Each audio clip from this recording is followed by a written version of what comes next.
여러분 안녕하십니까? 샘킴 프리칭 미션입니다. 예, 뭐 몇 분이 들으시든지 그거 하고 상관없이 설교하니까 참 좋네요. 예, 뭐 구독해달라, 뭐 좋아요를 눌러달라 이런 말도 뭐 할 필요가 없는 것 같고요. 원하시는 분은 들으면 되는 거고 저는 말씀을 제가 힘 있는 때까지 전하면 되는 거고 뭐 그렇다는 생각이 듭니다. 좋네요. 오늘은 이곳 시간으로 11월 10일인데요. 창세기 13장 14절부터 18절까지 지난주에 이제 첫 설교를 했어요. 그 본문을 가지고. 그래서 오늘도 이어서 그 두 번째로 설교를 하려고 생각합니다. 제목은 오직 믿음으로 뭐 이런 것이 되겠고요. 본문은 뭐 또 읽지를 않겠습니다. 그러니까 하나님께서 아브라함에게 내 눈을 들어서 뭐 사방을 둘러봐라. 그럼 내가 너에게 그 땅을 주겠다. 이렇게 말씀하신 그 내용을 가지고 여러분과 함께 또 다시 한번 생각을 해보도록 하겠습니다. 사실 이제 말씀을 좀 생각해 보면 하나님이 아무에게나 별 의미 없이 눈에 보이는 곳을 다 주시겠다. 그 땅을 다 주시겠다고 그렇게 하시지는 않아요. 롯도 이제 10절을 우리가 읽어보면 롯도 역시 눈을 들어 바라봤어요. 그죠? 그 바이사 롯 et enav. 그러니까 뭐 바이사는 나사 동사에서 왔죠. 든다 뭐 그런 뜻이고 로트는 롯이고요. 에트에나프 에트는 이제 보통 목적어를 가리키는 전치사죠. 에나프는 이제 그의 눈, 그의 눈이라고 하는 그런 뜻입니다. 10절에 보면 이제 그런 말씀이 있어요. 그 역시 이제 눈을 들어서 바라봤는데 그런 땅을 한 뼘도 가지지를 못했습니다. 물론 이게 이제 사실 이제 그가 눈을 들어서 바라봤다는 거고 하나님이 그에게 약속하신 것은 하나도 없잖아요. 하나님이 약속하신 그런 내용이 아니니까 뭐 생각해 보면 그가 땅을 받지 못한 거는 당연하다 싶습니다. 그래서 이제 아브라함은 이제 롯하고 좀 상대적으로 달랐죠. 하나님을 선택을 했고요.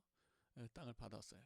구원은 우리가 그 구원받는 믿음하고 제가 생각할 때 은사로서 우리가 복을 받는 믿음은 조금 성경에서 다르게 취급되어야 하지 않겠나 저는 이제 개인적으로 그렇게 생각합니다. 구원은 하나님의 은혜로 우리에게 주시는 것이지만은 복은 내가 어떻게 하느냐 하고 상당히 관련이 있어요. 내가 잘 믿고 하나님 선택하고 하나님 뜻을 따라 살려고 애쓰고 노력하고 하나님의 뜻을 인생에서 경영하려고 하면 하나님 복을 주세요. 뭐 그 복이 어떤 것이든지 그건 또 다른 시간에 또 설명할 기회가 있겠죠. 하여간 아브라함은 눈을 들어서 사방을 바라봤고요. 또 가나안을 하나님 뜻대로 경영하려고 이제 그렇게 생각을 했어요. 그러니까 뭐 믿음을 가동했다고 볼 수 있는 거죠. 험한 땅만 덩그러니 눈앞에 놓여 있는 그런 상황인데요. 또 나머지는 하나도 보이지는 않잖아요, 사실 아브라함에게. 그런데 아브라함은 믿음을 가동을 했어요. 그래가지고 이제 그 땅을 받은 거죠. 음, 제가 사는 곳에 사는 몇 분이 공동 투자를 해가지고 거기 이제 뭐 리조트를 세우는 계획을 가지고 있어요. 이미 이제 땅은 사놨다면서 한번 같이 가보자. 그래서 이제 저도 가봤는데, 정말 꽤나 넓은 부지를 매입해 놨어요. 참 놀랐습니다. 뭐 물론 이제 여기서 이제 좀 거리가 있지만은 하여튼 뭐 그렇습니다. 그래서 이제 계획을 세우신 분이 벌판을 다니면서 여기가 도서관, 저기가 예배당 그러면서 자세하게 설명을 하는데 여러분 어떻게 그럴 수 있을까요? 저같이 이제 따라가서 보는 사람은 의문을 가질 수도 있지만 리조트의 미래를 확실하게 믿는 그런 사람에게는 뭐 이런 일이 제가 볼 때는 별로 어려울 것이 없죠. 현재는 땅밖에는 없지만은 실제 하지 않는 땅 위의 건물이 믿음으로 보이니까 이제 그것을 말할 수 있는 거라고 그렇게 생각합니다. 그래서 뭐 그 계획에 대해서 가타부타 말하는 것은 온당하지 않다 이렇게 생각하죠. 본문에서 하나님은 아브라함이 보는 그 땅을 다 주시겠다고 약속을 하셨어요. 근데 이제 재밌는 게 있어요. 땅은요, 아브라함이 물론 척박하지만 아브라함이 직접 눈으로 봤잖아요. 아, 여기 땅이 있구나. 그러니까 하나님이 이걸 주신다고 했으니 그건 뭐 믿을만 해요. 왜냐하면 눈에 보이는 거니까. 그런데 그 땅을 차지할 미래의 후손은 어떻습니까? 당시에 존재하지도 않았어요. 아브라함은 아들도 없었어요. 예. 뭐 믿음이 있고 애굽 땅에 갔다 오면서 하나님의 역사를 체험했으니까 눈길에 잡히는 그 땅을 하나님 주신다 그러니까 그거는 뭐 믿어야지 이제 아브라함도 체면이 서는데 눈앞에 없는 것을 주시겠다고 할 때는 이거는 참 어떻게 해야 되는 거예요. 그래서 저는 그 얘기를 좀 하고 싶은 거죠. 뭐 쉽게 좀 설명을 할까요? 예를 들어서 리조트를 지으려고 산 땅은 눈에 보이는 거고요. 그런데 이제 그 위에 지을 건물은 눈에 보이지 않는 거죠. 그러니까 이거는 믿음으로 봐야 된다. 뭐 이런 말씀을 드리는 게 타당하겠습니다. 더구나 이제 그 16절을 보니까 오늘 읽은 말씀은 아니지만은 아브라함의 후손이 땅에 티끌처럼 많을 거라고 그러세요. 아니요, 지금 현재 시점에서 보면 아들도 하나도 없는 그런 형편인데 후손이 티끌처럼 많다고 그렇게 많을 거라고 그렇게 말씀하시잖아요. 자, 이걸 어떻게 생각해야 되겠습니까?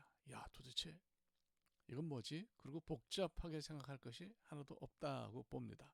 뭐 달리 설명이 필요한 얘기도 아니에요.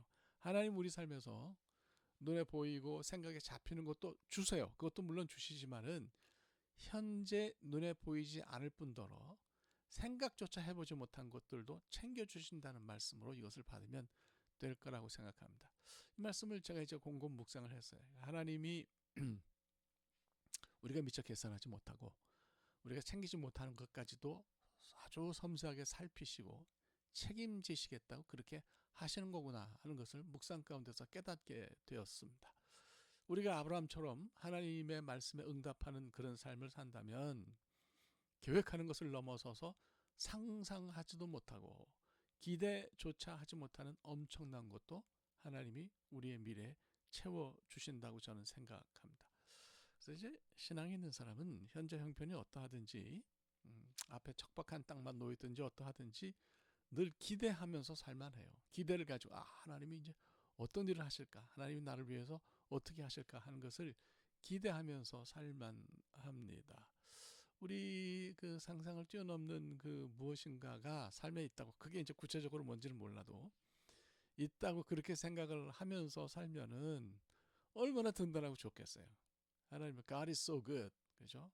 God is so good 아니에요. 예. He's so good to me. 그러니까 늘 그렇게 생각하고 이제 살아야 하죠. 그러니까 우리가 믿음을 좀 그런 분에 대해서 그런 하나님에 대해서 믿음을 가질 필요가 있다고 생각합니다.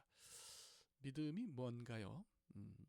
믿음이 뭔지에 대해서는 뭐 강단에서도 많이 얘기하고요. 우리 귀로 참 굉장히 많이 엄청나게 들었어요. 믿음이 있으면 하지 못할 것이 없다는 그런 이야기도 너무 흔하게 많이 들었습니다. 사실 그 말씀은 조금 이제 달리 우리가 이해를 해야 되지만, 근데 이제 제가 던지는 질문은 그거예요. 야, 믿음이 이렇게 귀하고 믿음이 있으면 뭐든지 뭐 산을 들어서 바다에 던지우라 하면 뭐 그렇게 될 것이고 뭐 겨자씨만한 믿음이 있어도 산을 옮길 수 있다라고 그러는데 왜 내 삶에는 엄청난 일이 이렇게 일어나지 않는 걸까? 이유가 있는 거죠. 어떤 이유가 있어요? 곰곰 생각을 해보니까 나는 먼지까지 탈탈 털어가면서 삶의 배경을 떠난 적이 없어요. 하나님이 야 가나안으로 가라. 그것으로 가본 경험도 없어요. 내 눈에 좋은 것과 하나님이 함께 계신 것들 중에서 선택하라고 하면 살짝 하나님 눈치 보면서 내 눈에 좋은 것들을 저는 선택하고는 했습니다. 이러면서도 내 눈을 들어보는 모든 것을 다 하나님이 주셨으면 좋겠다 이렇게 바랬으니 그거 참 언감생심이죠. 인간이란 게 뭐 완벽하지 못하다고 생각합니다. 그러니 뭐 항상 100% 하나님 눈에 들 수는 없는데 그러나 하나님 주시는 그 복의 물결을 조금이라도 물기를 조금이라도 뒤집어 쓰려고 하면 어느 정도는 그래도 될성 부른 떡잎을 보이면서 하나님 뜻을 따라 사는 모습을 보여야 되는 거예요. 근데 이제 생각해 보니까 왜 내가 그렇게 하지 않았나 하는 그런 자책은 해본 적이 없는 것 같아요. 그런 생각은 해본 적이 없는 것 같아요. 내 행동은 자꾸 외면하고 기억하지 않으려고 하고 원망만 많이 했던 것 같습니다. 뭐 아브라함 나랑 무슨 차이가 있습니까? 뭐 이렇게 부르짖으면서도 하나님이 내게 눈길을 주지 않으시는 것을 속상해했던 것이 우리의 모습이 나의 모습이 아닌가 그런 그 반성을 하게 되고 회개를 하게 되는 거죠. 나는 아브라함처럼 못 살았으면서 아브라함에게 하나님 주시는 복만을 바랬다 그러면 그거는 좀 이상한 거죠. 그러니까 지금 너 있는 곳에서 눈을 들어 네가 보는 땅을 다 주겠다고 하시는 말씀을 듣고 싶으면 나도 하나님만을 바라보고 내 삶을 온통 다 거기에 던져야 하지 않겠는가 그렇게 생각합니다. 그래서 그렇게 해본 적도 없으면서 애꿎게 하나님 원망하는 거는 그거는 그만둬야 되지 않냐 이렇게 생각해. 그러니까 하나님의 인도하심을 우리가 믿을 필요가 있는 거죠. 제가 이제 이틀 전에 윈스보로라는 데를 다녀왔어요. 멀어요. 여기 제가 사는 곳에서도 한 뭐 몇 시간 가야 되는 곳인데 거기 이제 다른 그 채플린 목사님이랑 같이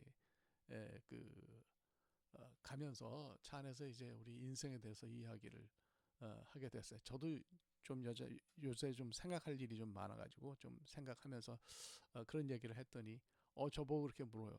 지금까지 살아오면서 하나님의 인도하심을 믿었냐? 당연히 믿죠. 그래서 그렇다고 대답했더니 그럼 미래도 그렇게 하실 것을 믿냐? 미래도 그렇게 하실 것을 믿는다. 그랬더니 그러면 그냥 하나님이 여기야. 그리고 문 열어주시면 그리로 가면 되는 거 아니냐? 그렇게 이야기를 하시더라고요. 평범한 얘기고 우리가 사실 많이 듣는 얘기인데 실제로 내가 어떤 선택의 고민 가운데 놓여 있을 때, 또 어떤 일을 결정해야 될 때, 또 무엇인가를 해야 할 때는 이런 고민을 하게 되죠. 하나님을 믿으면 그분의 인도하심을 따라가는 게 맞는 거예요. 그래서 그분이 문을 열어주시면 뭐 저는 그 문 뒤에 뭐가 있는지는 모르겠지만 그냥 뭐 하나님 보여주신 대로 갑니다. 그렇게 단순하게 생각하면 하나님이 우리에게 주시는 평화가 우리에게 물밀듯이 넘쳐 들어오는 거죠. 그러면 그 평화를 우리는 누리면 되는 것이 아닌가. 뭐 저는 그런 생각이 듭니다. 그렇게 생각합니다. 자, 뭐 오늘 말씀 여기까지 하면 될 것 같아요. 예, 기도하겠습니다. 하나님, 우리 삶에서 무엇인가를 해야 할 때에 하나님을 의지하고 하나님이 보여주시는 방향으로 우리의 삶을 온통 던지게 하여 주시옵소서. 그럴 때에 하나님 우리 삶을 인도하시고 우리를 채워주시고 우리는 하나님의 평화를 누리게 될 것이라고 믿습니다. 이런 삶을 말이 아니라 실제로 살게 하여 주시옵소서. 예수 그리스도의 이름으로 기도합니다. 아멘. 예, 오늘 뭐 여기까지 하면 될 것 같고요. 다음 주에도 계속 이어서 말씀을 전하는 기쁨, 또 말씀을 듣는 기쁨이 우리에게 가득하기를 바랍니다. 대단히 감사합니다.